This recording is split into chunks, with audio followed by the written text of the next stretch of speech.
good morning everyone. Welcome back to English class with me, Ma'am Rose. How are you there? Ma'am, hope you are all doing good. Well, everyone, before we start our lesson today, let's pray first. Baik, anak-anak, sebelum kita mulai belajar, kita berdoa terlebih dahulu ya. Silakan berdoa. Okay, now you have to open page 114.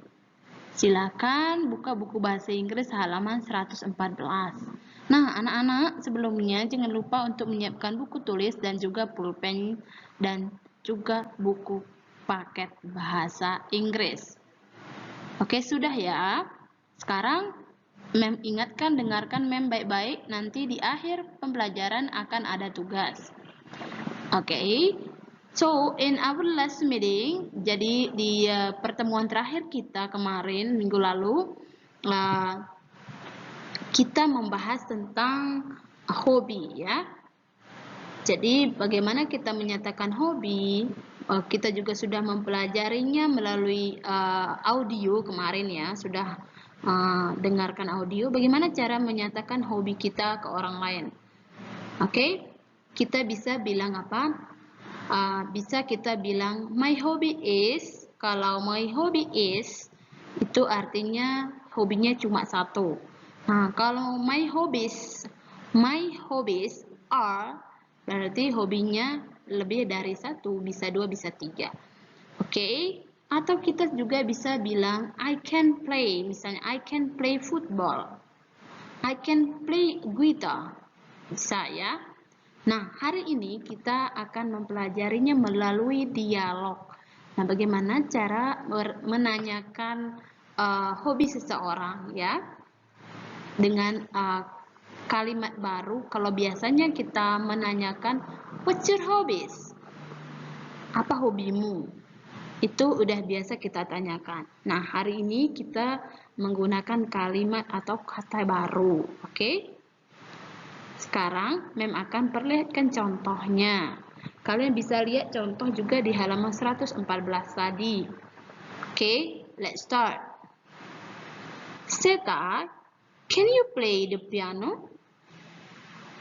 Seta, can you play the piano? Nah, ini adalah salah satu cara untuk menanyakan hobi seseorang. Ya, bisa juga kita menanyakan seperti ini. Seta, apakah kamu bisa main piano? Coba kita lihat jawaban dari Seta. No, but I can play the drum. Tidak, tetapi saya bisa bermain drum. Oke, jadi kita tahu dong apa yang bisa dilakukan oleh Seta. Oke, that's nice. Can you sing? Bisa juga kita lanjutkan dengan kalimat lain. That's nice. Bagus sekali. Can you sing? Bisakah kamu menyanyi? Atau bisakah kamu bernyanyi? Dia jawab, yes, I can. Ya, saya bisa. Nah, anak-anak, ketika seseorang menanyakan kita dimulai dengan kata can, kita harus menjawabnya juga dengan kata can atau cannot. Bisa misalnya, can you sing? Yes, I can. Kalau tidak, no, I cannot. Ya, tetap ada can-nya. Kalau benar kamu bisa bernyanyi, kamu bisa menjawab yes, I can. Tetapi kalau tidak bisa melakukan sesuatu yang ditanyakan itu, kamu bisa menjawab dengan no, I cannot. Atau no, I can't. Ya, oke. The next. Well everyone, now you have to open page 116. Baik anak-anak, sekarang silahkan buka buku bahasa Inggris halaman 116. Nah, kalau di buku kalian itu ada 4 kalimat yang biasa kita gunakan untuk meminta teman kita melakukan sesuatu. Contohnya di main bola. Ketika kamu di tempat bermain bola, kamu akan mendengarkan kalimat-kalimat tersebut. Misalnya kamu diminta untuk melempar bolanya atau menangkap bolanya menggunakan bahasa Inggris, bagaimana caranya? Kalian bisa gunakan kata atau kalimat seperti yang ada di buku kalian. Nah, bisa juga kita meminta orang lain atau mendengarkan apa yang diperintahkan orang lain. Kalau misalnya kamu mendengarkan kalimat seperti yang ada di buku kalian, kalian harus tahu. Nah, bagaimana apa arti dari kalimat-kalimat tersebut? Sekarang Mem akan jelaskan satu-satu ya. Oke, listen and do. Dengarkan dan lakukan. Oke, catch the ball. Nah, ketika seseorang bilang catch the ball, itu artinya kita disuruh atau diminta untuk menangkap bolanya. Tangkap bolanya. Kalau ini anak-anak tahu nggak ya? Ini apa kira-kira? Dribble the ball. Giring bolanya. Nah, kita diminta untuk mendribble atau menggiring bolanya. Nah, selanjutnya adalah shoot the ball. Shoot, kata shoot di sini banyak artinya ya, tergantung situasinya. Nah, shoot itu bisa artinya tendang atau bisa juga artinya lempar. Oke, kalau di bola basket artinya shoot itu melempar. Kalau bola kaki artinya tendang, shoot the ball, tendang bolanya atau lempar bolanya. Oke, the next is pass the ball. Pass the ball itu artinya mengoper bola, oper bolanya, ya. Kira-kira itu beberapa kalimat instruksi. Sekiranya anak-anak bisa dicatat artinya.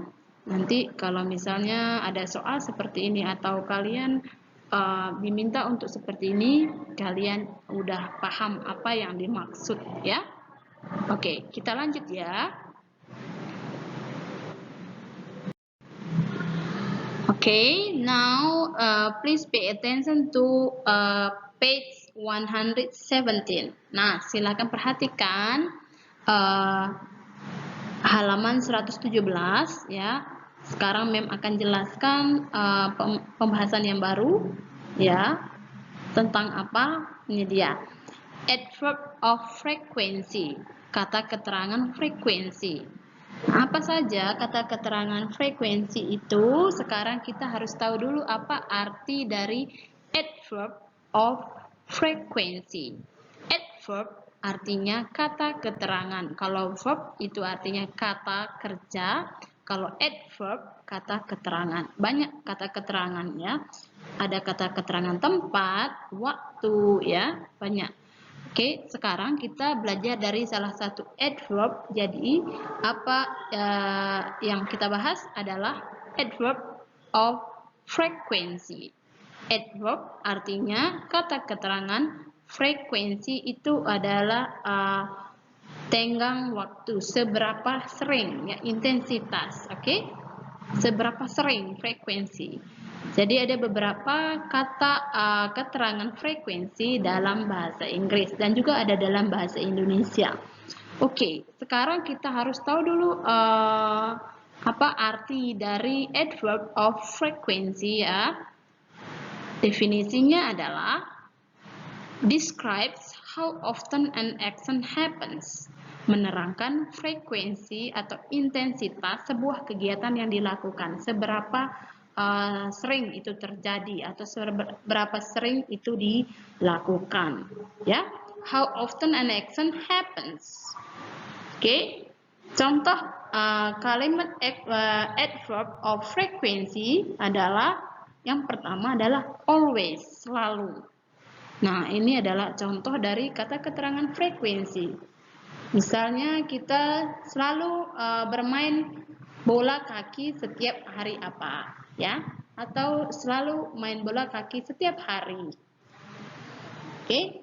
The next is usually. Usually, biasanya, ya. Sometimes. Sometimes itu artinya kadang-kadang, ya. Never. Never itu tidak pernah. Kalau ever, pernah. Ada juga rare, ya. rare. Rare itu jarang. Ya. Oke. Itu adalah contoh dari kata keterangan frekuensi. Nah, contoh kalimatnya adalah misalnya Tigor always plays basketball with his friends after school. Ya, Tigor selalu bermain bola basket dengan temannya setelah pulang sekolah. Ya, itu dia contoh dari kalimat always.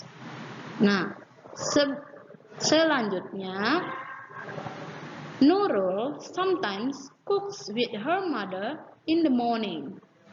Nurul kadang-kadang masak dengan ibunya di pagi hari. Donna usually skates with her friends on holidays. Donna biasanya bermain skate dengan temannya di hari libur. Maylin never plays the guitar. Maylin tidak pernah bermain gitar. Nah, kira-kira itu contoh kalimat. Kalian bisa lihat contoh kalimatnya di halaman 117 ya. Oke. Jadi kalimat atau kata keterangan frekuensi itu adalah kata keterangan yang menerangkan frekuensi atau intensitas sebuah kegiatan yang dilakukan atau yang dikerjakan. Ya.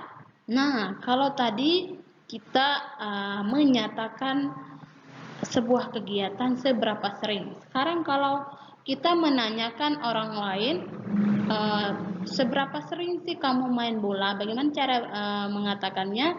Nah, di pembahasan berikut Mem akan jelaskan bagaimana cara menanyakan menggunakan kata keterangan frekuensi.